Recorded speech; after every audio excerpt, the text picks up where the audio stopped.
Good morning students.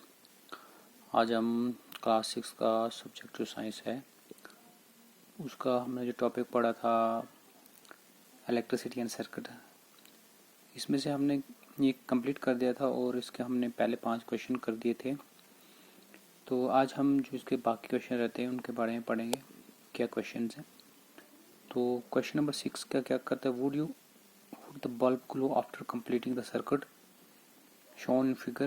Question number 4, instead of safety pin we can use eraser. अब यहाँ पर बताया गया है, ये सर्कल है, क्वेश्चन नंबर 4 में मेंशन किया था, हमने बताया था कि अगर ये सर्किट जो होता है ये कंप्लीट हो जाता है और बल्ब ग्लो करेगा, अगर हम सेफ्टी पिन की जगह पर इरेजर को रखेंगे तो ये ग्लो करेगा, मतलब जल जाएगा। तो इसका जो आंसर है वो नहीं है, क्योंकि जो इरेजर होता है वो एज ए इंसुलेटर का काम करता है, क्योंकि उसमें जो इलेक्ट्रिसिटी है करंट पास नहीं होती है। तो इसका सीधा नो आंसर आएगा, बिल्कुल नहीं होगा। फिर नेक्स्ट क्वेश्चन क्या बताया है, would the bulb glow in the circuit in the figure mention above. वही सेम क्वेश्चन रिपीट हुआ है कि अगर ऐसे ही सर्किट के ऊपर तो बल्ब ग्लो होगा, नहीं होगा। वो तो हमने ऑलरेडी पढ़ा, नो, इसका नो आएगा, क्योंकि इसमें जो है वो इंसुलेटर का काम कर रहा है इरेजर, तो ये ग्लो नहीं होगा। Question number 8, using the conduction tester on an object, it would found that the bulb began to glow. Is that object the conductor or an insulator? Explain. That object is conductor because electricity can pass through only conductor and not through the insulator. Unless the object is conductor, the bulb could not glow.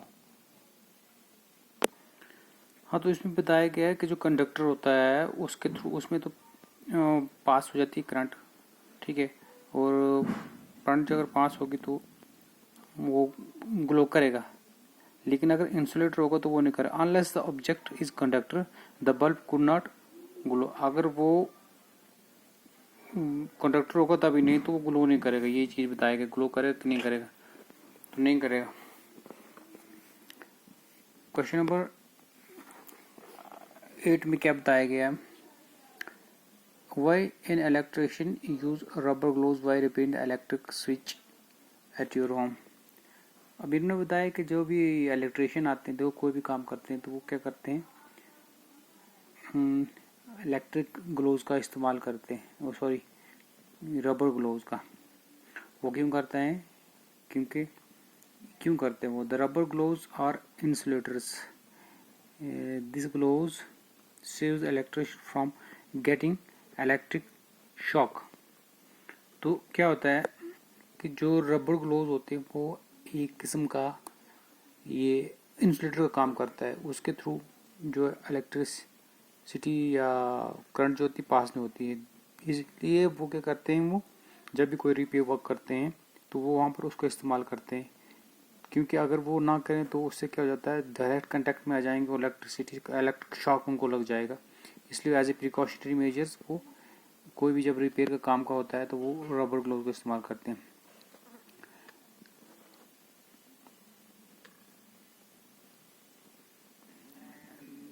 The handles of a tool like screwdriver and pillars used to the electrician by for repairing work usually have plastic or rubber cover on them. Can you explain?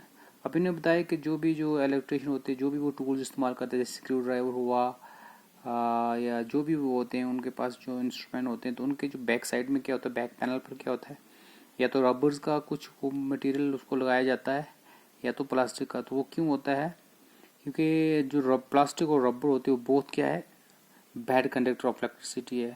Bad conductor means उसमें electricity pass नहीं होती है, तो उससे क्या हो जाता है, वो दोबारा से वो क्या मतलब अगेंस्ट प्रोटेक्ट करते हैं, इलेक्ट्रिक शॉक ना लगे उनको।